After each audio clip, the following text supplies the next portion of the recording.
అంగడి పోకొని ముసలి ఏం పని చేస్తాం ఏం పోవాలి.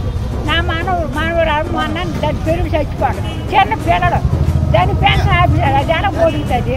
వారంటీలు రాలేదు. వారంటీలు వచ్చి ఫస్ట్ తారీఖు ఇచ్చేవాళ్ళు, నెల రాలేదు. మరి ఎప్పుడు ఇస్తారో తెలవదు. మరి మేము లేని పరిస్థితిలో ఉన్న వాటి మీద ఆధారపడిన జగన్ మాకు అది భిక్ష పెట్టింది. జగన్మోహన్ రెడ్డి గారి ప్రభుత్వం చాలా ఫాస్ట్ గా ఉంది, బాగా ఉంది, చాలా సూపర్ గా ఉంది. అన్ని ఏది కావాలన్నా గానీ మనకి మంచిగా ఫిక్స్ చేస్తున్నాం. తిప్పండి అనుకో ఉపాధి పైన ఇవన్నీ లానిచ్చిన అంగన్వాడి ఇవన్నీ తీసిద్దాము. లేకపోతే బాగుపడము. అయినా రావాలి. జే జగన్, జే జగన్. చంద్రబాబు నాయుడు కేసేసినాడంట వల్ల ఈరోజు శాంక్షన్ రాలేదు మాకు. కాబట్టి మీకు చాలా బాధగా ఉంది. మళ్ళీ వాలంటీర్లు కావాలి, మీకు కావాలి, వాలంటీర్లు అయితే కావాలి.